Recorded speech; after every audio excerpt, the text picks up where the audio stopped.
Why, hello, hi. It is me, this I, small time Didi, or Heidi, and these three. Baby, I can't even get through my intro. What in the fuck?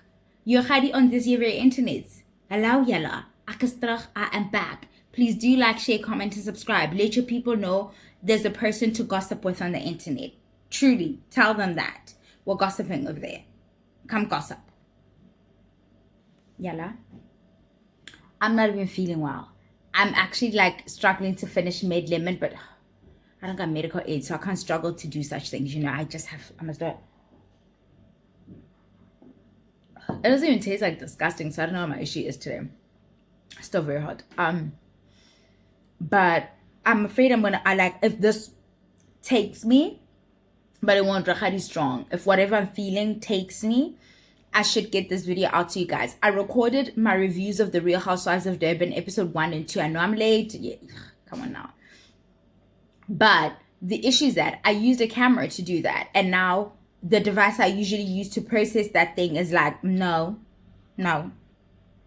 So I have to wait for somebody else's thing so I can use their thing. So I'll get it out to you when I get it out. But right now, that Rebe needed to gossip. Who the fuck did I marry? Did you listen? Me, I did. All of it, or 50 or 50, whatever parts of it. Yanni loaded it onto her channel in like little episodes in like 6 parts or something like that. So I had a lot of work to do. I am on my feet and walking around when I'm working. So it was like my podcast for the weekend. I was listening to it, every little bit of it. What do I want to get into? Nothing crazy. I'm not going to be here long. You know, Rakhadi doesn't talk too much. But the parallels between her and Munewa, Didi, who is Munewa, the songstress. Our darling Munewa, a year ago, Owami should still have this video up on the channel because I looked it up before I came on here. I searched Munewa Live Owami. I think she had titled it, This Man Left Her Carless and Homeless. This Man Left Munewa Carless and Home. That's the title of the video. But the video is up if you didn't see that live. And if you watched or however many parts of why or who the fuck did I marry, you should be able to sit through the almost hour live that Munewa did. I need us to go back to the moment when I did my review of that live, and some people felt like I was being harsh and I was scathing and I was victim blaming and I don't understand abuse and this and that. And I'm like, why can't we hold a whole bunch of views at the same time? This woman, Risa Tisa, or I don't know how you say it, but she's able to account for the parts that she needs to account for and how she ends up in this situation, while we still all understand that she's still a victim. Same as Munewa. Munewa is a victim of like all the allegations that she has. The guy's name, I think his name was Pure, I forgot, right? Allegedly, all of it, right? All the things that she accused him of. She's still a victim, right? But why couldn't Munewa, like this woman did, this woman said that she just wanted to be married. Her exact words was, I let this happen because I thought it was my turn. And then we're back to this conversation where we have to keep having the conversation with everybody about decentering men and decentering marriage in particular. You all don't want to listen. You all don't want to listen to anybody. Cautionary tale this lady. Let this lady be how you learn that you don't do these. I appreciate her so much for her strength, her willingness to share even the parts that make her look bad. She kept saying that. The parts that make us go, oh, you a dummy, girl. You're a real dummy. Those parts, that's healing. When you're able to sit in things that, and that's the thing, right? She sat with the story. I think it happened between a year and a half of her life. So from the pandemic to like 2021 or give or take. But she sat with it for so long. And part of why you sit with such things is the shame, right? But your shame allows this person to continue being like, a menace to society.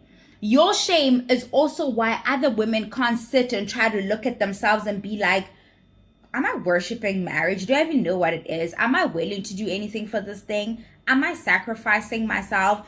Am I shedding myself of my identity just so I can say I'm somebody's wife and say my husband, since you all are so fucking obsessed with saying that? I don't get it. I don't get truly. I don't get it. I don't. But I'm not saying you shouldn't want those things. I'm saying you shouldn't want those things to your detriment. That's my only check here. That's my only check. Manewa didn't account for anything. And Manewa is like my Roman Empire in terms of my take on that video, where I'm like, am I sticking to my take on it for the sake of it, like being defiant for the sake of it, or do I really still believe this? Is there parts where I can go back and be like, fine, we can always question my delivery. Like a person like me, delivery's never been like, I've never been able to make it sound cute or anything like that. And that to me is just like semantics. That's like nitpicking because you're uncomfortable with saying Munewa wanted it to be her turn. But Munewa didn't say that. Munewa didn't say, I kept looking away and I kept this and I kept that. It was always, oh, he lied to me about this and he lied to me about that. And then I found out that, because in Munewa's video, she says that, this is not Munewa video, not a Risa Tisa video. It's just, I couldn't help but draw comparison as to how Risa Tisa is like narrating her experience, what she's accounting for, and the lack of accountability and the village of lack of accountability that had surrounded the Munewa thing. And when I said what I said, somebody actually sent me a WhatsApp because I had just started the channel, right? Somebody's like, oh, I hope we're not making fun of people who've... Girl, shut the fuck up and get the fuck out of my face. Why would we be making fun of people who've experienced abuse? Oh, I hope you know that financial abuse is a real thing. And I hope we can get to a point where we say we so badly want to have a man, we allow certain things to happen to us. You all don't seem to have this kind of, I don't know, lenience and allowance in any other kind of relationship. Do we wanna unpack? You're friends of like past 20 years. You've been friends with this person since you guys were a kid. You don't let them come over, keep borrowing money, not returning money, taking your clothes, doing things. No, you have boundaries. You have boundaries because the social currency of friendship isn't that of marriage. Walking around and saying my friend of 20 years is not the same as saying my husband of 15 minutes somewhere in your head. And that's how it happens. But you don't want to talk about that. You don't. You want to exist in perpetual victimhood and never be at a point where you're like, but they did it because you just wanted to have a warm body, man. Like you wanted cuddles. It's a difficult thing for me to wrap my head around because generally I can just say, and I don't know. I can really just say, oh, at that time I was going through this. At that time I was lonely. Because like, there's no shame to it. It's a natural human experience, emotion. It's something that you're even programmed to crave, right? From the time you're a little girl. So the deprogramming has to happen. The unlearning, the decentering. I know you're tired of all of these words. I know you're tired of all the women that you see on the internet. And I think part of the reason why it's so annoying is because a lot of us don't look hot. Like, look at my butt today. I want to go back to bed so bad. My shirt is tired. Like Melanie. Is it Melanie on TikTok who's very popular and she talks about the homosexual? She's a white lady who does content around like the ice bath bro and the rock climbing guy. And she's always talking about how, you know, and she's married now. She's married and I think she's based in France. And she's an American woman and she's a writer.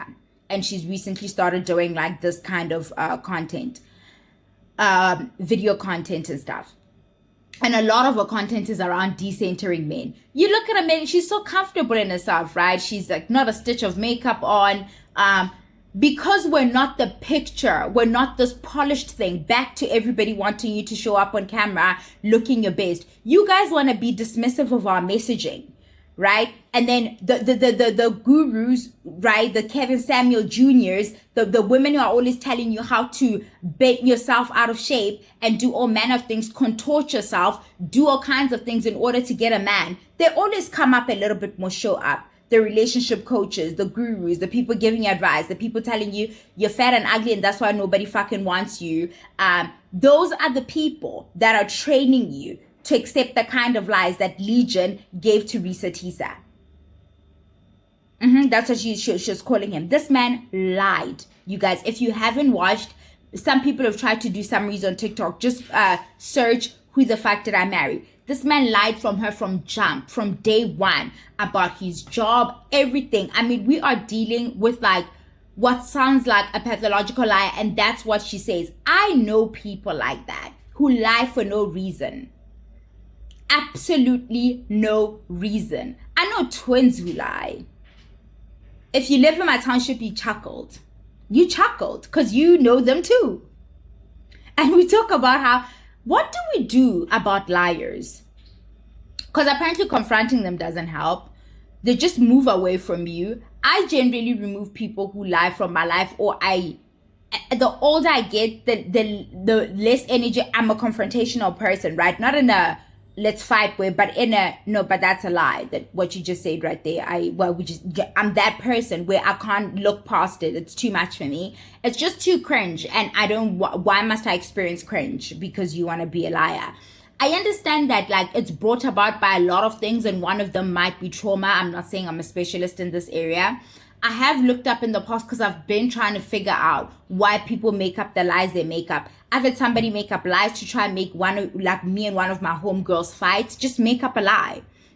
And you're like, you don't want to believe somebody would make up a lie because you can't, because you're like, but they get nothing. Like, that's why they're dangerous. The lie itself is the hit. It's the high, right? They don't give a shit about what consequences, how the dominoes fall and all of that. No, bitch. No. Why would they? But I know people like that, and I distance myself. I even know they broke up now, but they were a couple who lied. Yeah. The one guy was a liar, and he started dating this girl, and we didn't know how she could put up with the lies. Then we like found out through her people she be lying. Oh, Jesus. But Risa Tisa, it's the word. You see, this is why when you say, I've said to you, this is why when you say to me, no, I don't really want to they get mad. I don't really want to get married. They get mad because it's the ultimate manipulation. It's the only thing they have in their arsenal. Can we call it an arsenal when that's all you have in it? What is it? Their little micro purse. I don't know, bitch.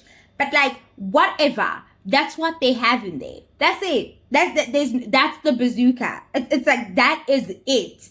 So when you take that away and you're like, I don't really smack for this shit. Like I don't covet this shit. I'm not really vying for it like that. I don't want it like that. This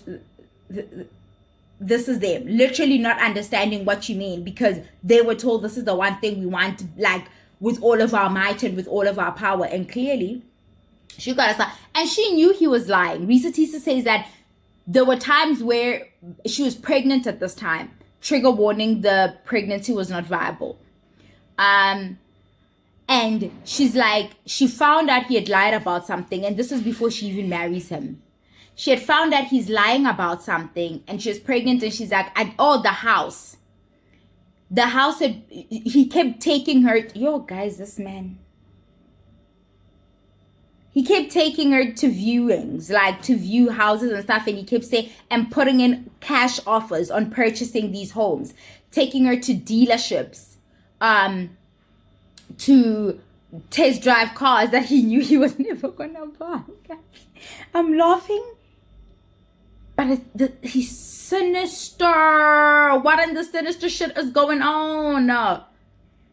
But like, just like mad sinister stuff, right? Taking her to viewings, saying he's gonna buy this house, always coming up with an excuse. So then with one of the first house, she did follow-ups and found out that the house had actually been bought. And she found out that some of the details that he had given her as to who owned the house, how the house was purchased, to whom it was sold to, and things like that. The discrepancies in what he was saying aren't discrepancies, they're just outright lies, right? But she's like, I was pregnant at this time, and I went to him, I asked him about it, and I wanted him to lie. I wanted to give him a way out. And this reminds me of when you break up with a person and you want to link up with them, and you say it's because you want closure. Or you want to what? For what? For what? You don't want closure. You want to be lied to. Why can't you say that? Just say I want him back. I need to create room for him to come back in my life because I want him back. I don't want to be alone. I don't know how to be alone. It's scary. It's too quiet. And I don't want to deal with the stuff happening in my head. I don't want to unpack stuff, and being alone makes me feel lonely and scared, because we conflate the two sometimes. I'm a person who's very good at being alone. Truly I am. But I've gone through my periods of feeling lonely, feeling like I want romantic companionship, until I had to sit and unpack and be like, getting at this thing, what all does it entail? What does it come with? Then it's not so desirable, right? Then you don't have this desperate need for it, such that when it comes, you only want the quality stuff. You have an automatic sieve built in where the stuff that's not supposed to be there just falls through the sieve, and the good stuff remains on top, the gold. And then that's the stuff that you're left with, right? The good crop to pick from, because you're no longer operating from this place of desperation. But you guys do that. I just want closure. I want to have one last conversation with him. Risa Tisa said out of her mouth, I was like, he's going to lie to me, and I'm going to run with it because I'm now pregnant with this person's baby. And apparently you don't want to be a single mom because that's stigma. So you would rather be with a lying person, a person who's lied about something so major. You're okay building a family, the foundation of it being lies, versus raising your baby alone in a place of honesty and love, just you and your child. Somehow, guys, because you want the man, ne? Like you love it. Like, by all means, Jesus. It could never be me. Actually, let me not say that. It could easily be me. I think that's what's scary. I think that's what's scary, right? That even when you have a good head on your shoulders, if the right one gets you, because they don't look the same, right? Their tactics might be different, but they are still the same demon. From the seventh circle of hell, they are the main one. They even got pitchforks themselves. That's what I call them. They're the ones who start the fire. They keep hell burning. And then they show up here in the physical with us in the form of Legion. As for his name being Legion, as for her nickname for him being Legion, who remembers this movie about Legion? I recently rewatched it on Netflix, actually, about this apocalypse. Tyrese was in it, and a bunch of other people. And Legion was actually was he an angel or a fallen angel? I don't remember. But Oksalayo, Vakuteji, the very people who keep hell going, who have now found a body to exist in and terrorize our lives. We must guard our hearts. We must want more for ourselves. We must ask why. The other thing that's a trap for this woman in particular, and a lot of you that end up in stuff, it's all the religious stuff, all the indoctrination, all the, we've been dating for so long, the next natural step is marriage. How the fuck is that the next? How did you determine that? Who determined that for you? Sometimes you need to ask yourself, when they came up with the stuff, where was I? I don't recall this town hall. I was not in this meeting voting for this. The next natural step is therefore for somebody to trap me into a legally binding contract, because he did. He did. She now found herself in a situation where she had kicked him out at the end, right? But he learned somewhere along the line that, actually she can't just do that because that's your marital home.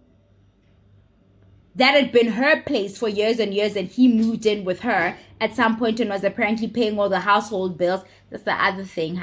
Sure, guys, this woman was so honest with us. She's like, for a person like me, I've never had that. I've never had a man come in and take care of stuff. I've been self-reliant my whole life. And to breathe and be able to let go of all that responsibility, it was a good feeling and it was addicting. Oh my God, I love her. I love her. Say it. Say it, because when you name it, I know Yanla is annoying, but calling a thing, it's a thing, guys. If you name it, the next time it rears its ugly head, it literally looks like the words.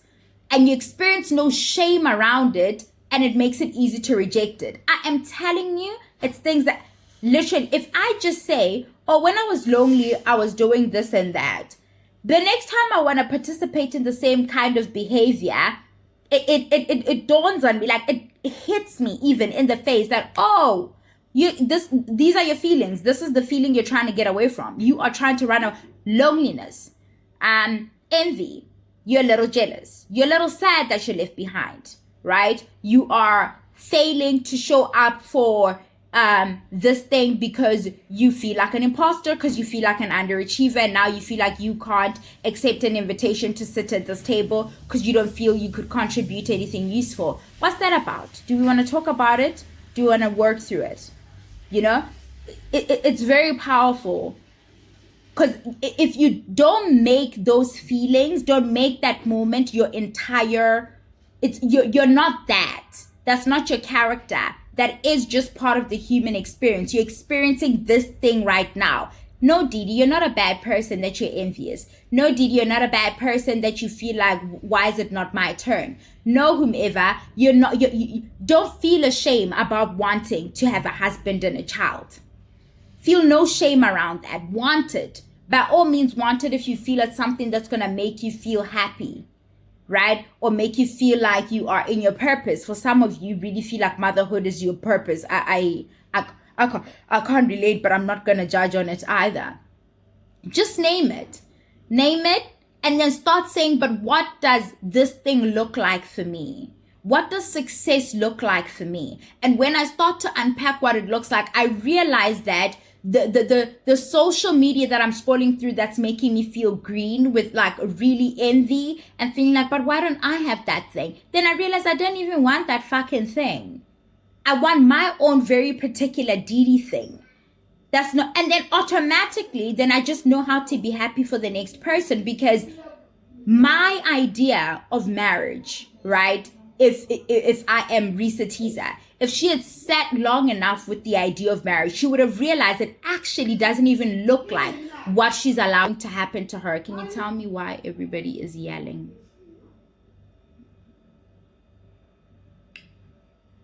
But it's afternoon. People are coming back from school. These are the noises of people returning back from school. But that's just been my experience. That's what I do to help me through a moment, and it's uncomfortable. So that discomfort makes us run away often. We don't want to name things because we think it's an indictment on our character and that we're bad people. No, well, for the most part, we're actually not good or bad. We're just like doing it. We're participating in this here, the experiment. Like, we don't know what the fuck we're doing. So stop looking at life in these like sort of obsoletes and like just like, it must be this way and it must be that way. And the moment it's not, you know, you're so sad, you know? But anyway, this woman, bless her for sharing her story. This is what healing looks like, and having healed. This is what it looks like to me, right? And still going through it and still unpacking it and standing in it and feeling no shame around it. This won't happen to her a second time. I'm hoping anyway, knock on wood, right? But yeah, that was my takeaway from all of this. Bye.